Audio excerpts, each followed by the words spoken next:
ខ្ញុំបានបង្កើតកំហុសជាច្រើននៅពេលដែលខ្ញុំចាប់ផ្ដើមរៀនថតរូបដំបូងអញ្ចឹងខ្ញុំអត់ចង់ឲ្យអ្នកទាំងអស់គ្នាបង្កើតកំហុសដូចខ្ញុំនោះទេចេះអ្នកទាំងអស់គ្នាអាចមើលវីដេអូនេះឲ្យដល់ចប់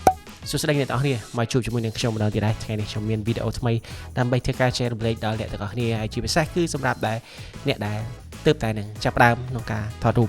រយៈពេលនេះខ្ញុំរវល់វិវត្តជាមួយតែនឹងAI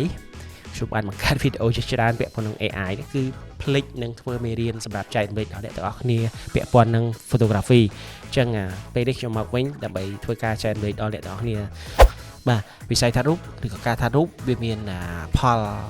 ពិបាកជាច្រើនដែលយើងធ្វើការស្រាវជ្រាវហើយអ្នកទាំងអស់គ្នាគឺតែងតែស្រាវជ្រាវទៅលើប្រព័ន្ធ social media ផ្សេងៗហើយជាពិសេសនៅលើ YouTube អញ្ចឹងរាល់វីដេអូទាំងអស់នោះគឺมันបានប្រាប់អត់បានទាំងអស់ទេអញ្ចឹងវាអាចបែងចែកជាច្រើនលក្ខខណ្ឌឬកលៈទេសៈថ្ងៃនេះខ្ញុំនឹងបង្ហាញអំពីកំហុសដែលខ្ញុំបានធ្វើឡើងកើតឡើងអំឡុងពេលដែលខ្ញុំទើបតែនឹងចាប់ផ្ដើមថតរូបដំបូងកំហុសដ៏ធំមួយនោះគឺជាកំហុសដែលការជ្រើសរើសកាមេរ៉ាខុសខ្ញុំតែងតែគិតថាកាមេរ៉ាដែលមាន megapixel ធំគឺជាកាមេរ៉ាដែលល្អសម្រាប់ខ្ញុំបាទមូលហេតុបានខ្ញុំនិយាយបែបនេះបាទអញ្ចឹងឧទាហរណ៍ថាខ្ញុំស្រឡាញ់កាមេរ៉ា45 megapixel ជាង24 megapixel ហើយខ្ញុំធ្វើការទិញវាយកមកប្រើប្រាស់ហើយកំហុសដែលវាកើតឡើងសម្រាប់ខ្ញុំឬក៏អ្នកដែលទើបនឹងចាប់ដែលខ្ញុំដែលទើបចាប់ផ្ដើមហ្នឹងគឺវាមានផលវិបាកយ៉ាងម៉េចទី1គឺកាមេរ៉ាវាថ្លៃយើងត្រូវសន្សំរយៈពេលយូរដើម្បីធ្វើការទិញវាយកមកប្រើប្រាស់2 megapixel ធំវាធ្វើឲ្យស៊ី space ទៅលើកុំព្យូទ័ររបស់យើងធ្វើឲ្យកុំព្យូទ័ររបស់យើងពិបាកក្នុងការរក្សាទុកនៅរូបភាពនេះវាអាចនឹងងាយនឹងពេញឬក៏អាចនឹងឆាប់ពេញ hard disk ទី3វាធ្វើឲ្យកុំព្យូទ័ររបស់អ្នកបើសិនជាយើងទើបចាប់ផ្ដើមផងគឺវាពិបាកក្នុងការrun ឬមួយក៏ធ្វើការ open file ដែលមាន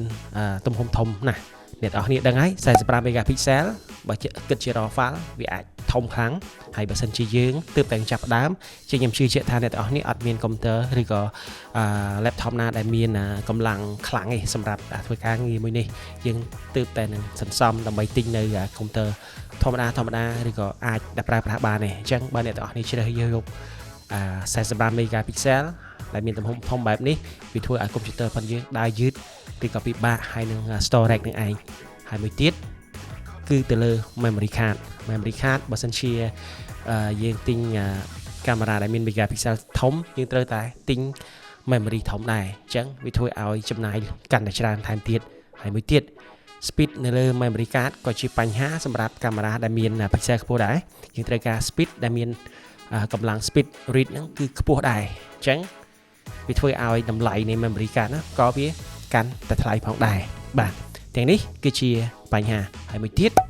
គឺពាក់ព័ន្ធជាមួយនឹង Photoshop ខ្ញុំជឿតែអ្នកដែលទើបចាប់ផ្ដើមរៀនដំបូងគឺអ្នកទាំងអស់នេះច្បាស់ជាប្រើ Photoshop ឬក៏ Lightroom ដែលជាប្រភេទ version crack អត់មានអ្នកណាគេប្រើ full version ទេអញ្ចឹងក្នុងអំឡុងពេលយើងរៀនអំឡុងពេលដែលយើងសិក្សាហ្នឹងអញ្ចឹងទាំងអស់ហ្នឹងឬក៏ crack ឬមួយក៏ Photoshop Lightroom ដែល crack ហ្នឹងគឺវាភាគច្រើនគឺជា version ទាបអញ្ចឹងនៅពេលដែលយើងប្រើប្រាស់វាអាចជាបញ្ហាដែរមានបញ្ហា crash បញ្ហាមិនដំណើរការជាដើមចឹងទៅបាទអាហ្នឹងជាបញ្ហាដែលខ្ញុំជួប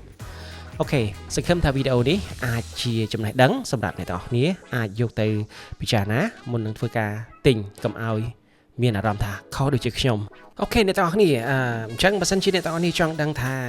ខ្ញុំគិតថាអ្នកទាំងអស់គ្នាមួយចំនួនគាត់បានដឹងហើយថាខ្ញុំបានធ្វើការងារអីខ្លះពាក់ព័ន្ធនឹងវិស័យថតរូបនេះបាទអញ្ចឹងខ្ញុំនឹង link នៅ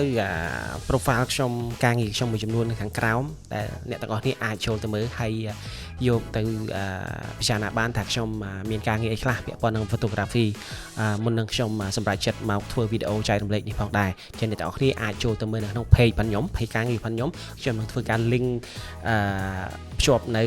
link នៅខាងក្រោមសម្រាប់អ្នកទាំងអស់គ្នាដែលអ្នកទាំងអស់គ្នាអាចចូលទៅ check មើលបានតែខ្ញុំមានការងារខ្លះពាក់ព័ន្ធនឹង photography អញ្ចឹងអរគុណសម្រាប់ការតាមដានជួបគ្នានៅវីដេអូក្រោយបាយបាយ